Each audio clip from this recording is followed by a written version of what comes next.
Hi, and welcome back to this Tuesday edition of Focal Point on AFR Talk. Brian Fisher is my name. Just grabbed this story before I came across the street. Maybe you saw it. The IRS spent $96.5 million for office furniture under the Obama administration, and now they claim they're running out of money to serve taxpayers. So they got plenty of money to go after Tea Party groups. They got plenty of money to harass people that just want to become involved in the political process. Plenty of money to do that. Then they go out and blow $100 million on office furniture, and now they don't have enough money to do their job, coming back for more.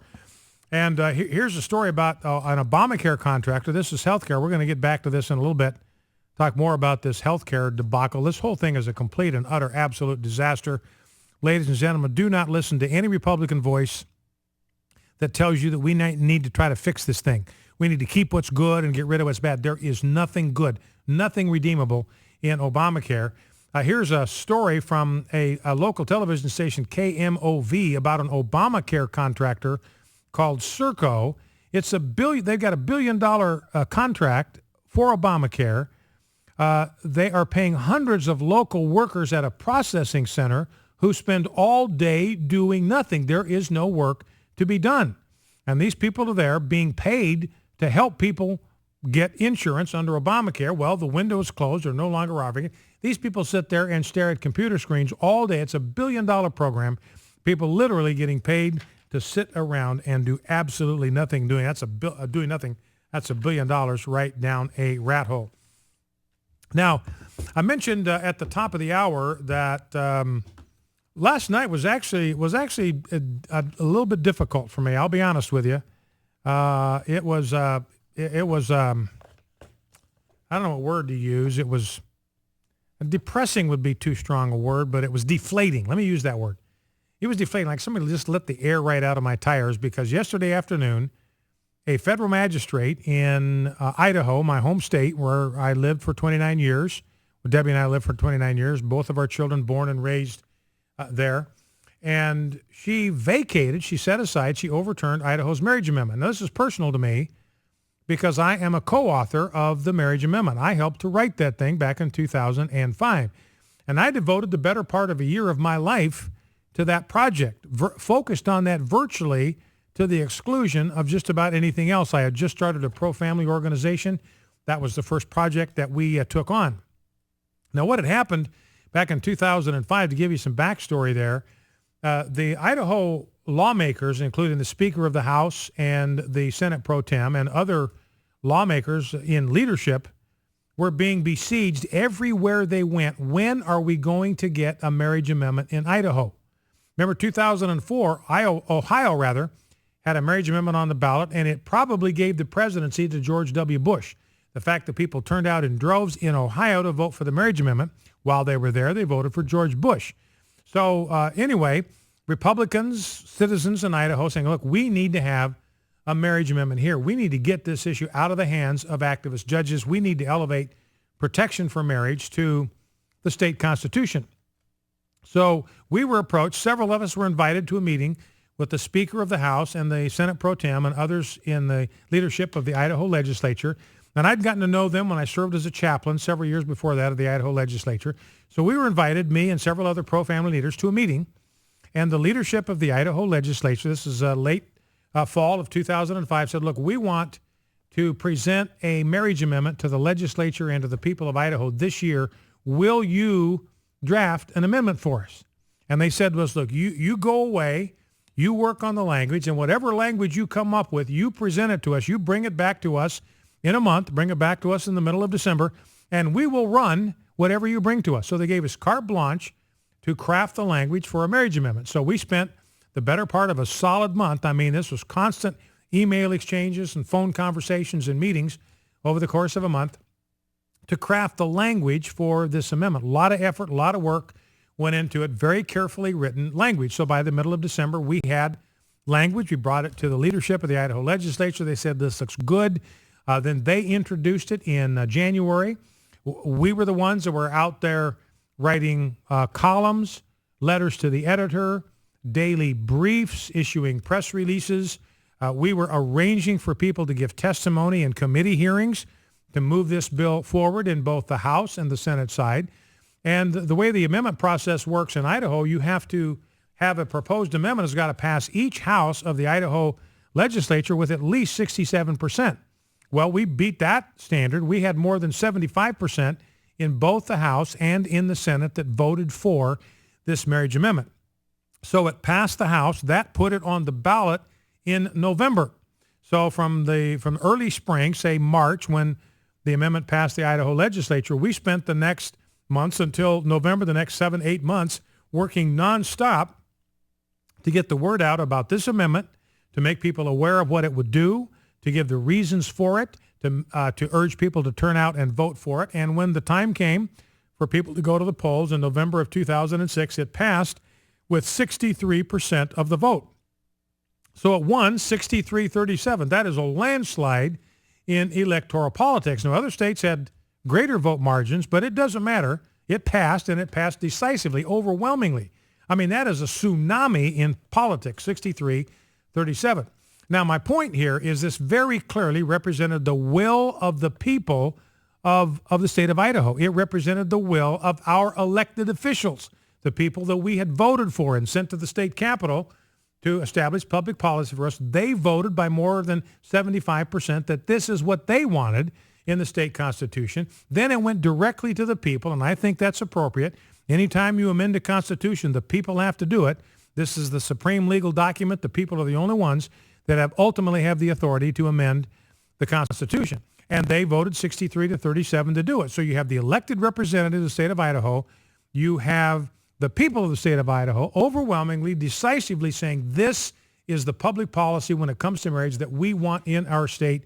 We want to elevate it to the highest possible level of protection and put it in our state constitution.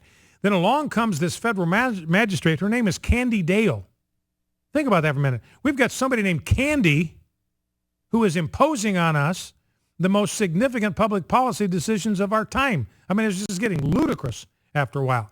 But she's a federal magistrate, apparently was appointed when Bush was president back in 2008, and she struck the amendment down yesterday. Now, it's interesting to me, she cited the 14th Amendment, the equal protection provision of the 14th Amendment. Said the Idaho's marriage amendment violates the equal protection provision of the 14th Amendment. Well, it does no such thing. You know, I've said this before. I'll say it again. I'll say it to anybody who will listen. Homosexuals already have full marriage equality. Absolutely, in all 50 states, because they can get married on exactly the same basis as everybody else, as anybody else. It's exactly the same. It's the same rule for everybody. Everybody can marry one adult, non-relative member of the opposite sex. That's equal. Everybody is equal before the law. The same rule applies to everybody. Nobody gets to marry a child. I mean, there are limitations. Marriage has never been an unrestricted right. Nobody gets to marry a child. Nobody gets to marry somebody who's a close relative. And nobody gets to marry a member of the same sex. That's the same rules that apply to everybody. And this judge's reasoning, by the way, would completely overturn any sort of ban against incest in Idaho or polygamy, because this judge's ruling, she's not even aware of what she's doing here, because it was muddle-headed, it was mishmash, it was sentiment, it was emotion, it was heart-tugging stories, and all that kind of stuff. It wasn't based on rationale, logical reasoning, precedent, the law, or anything of the sort. And so using her reasoning, you would have no reason not to grant polygamous marriage licenses or even relationships to two people involved in an incestuous relationship. So this is a clear example of judicial hubris, a complete disregard for the Constitution, a disregard for her oath of office.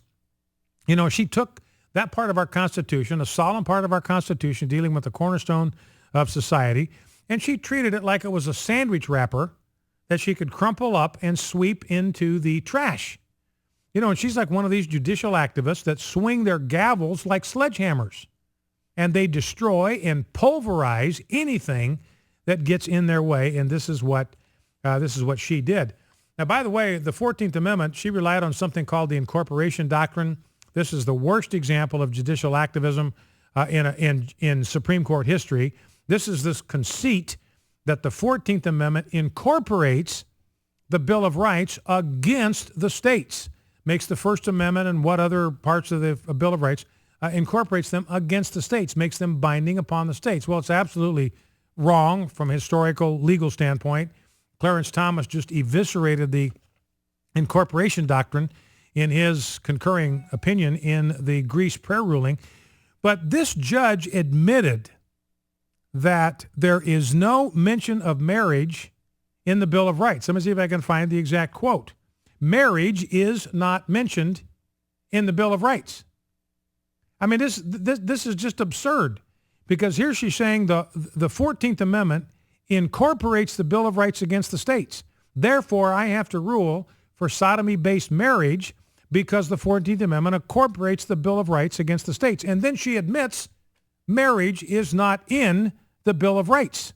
So she admits there is no right in the Constitution that's explicit, that's spelled out in the Constitution for marriage between two people of the same sex.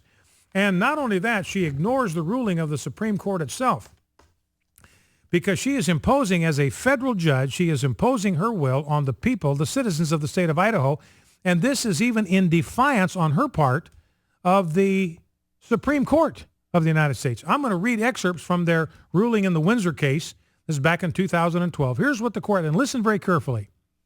This is the Supreme Court talking about state marriage amendments. By history and tradition, the definition and regulation of marriage has been treated as being within the authority and realm of the separate states. That's the definition and regulation of marriage. The Supreme Court. It has been treated as being within the authority and the realm of the separate states, meaning what? A federal judge has no business here. A federal judge has no constitutional authority to even speak to this issue.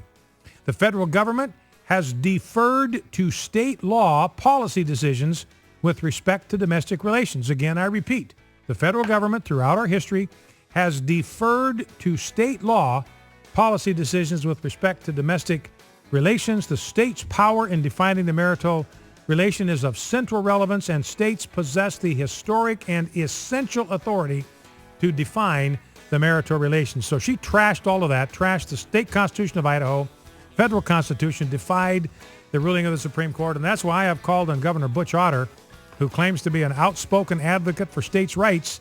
I've called on him to exercise his championing of states' rights and reject and defy this ruling, refuse to issue same-sex licenses in Idaho. Back in 2. Have you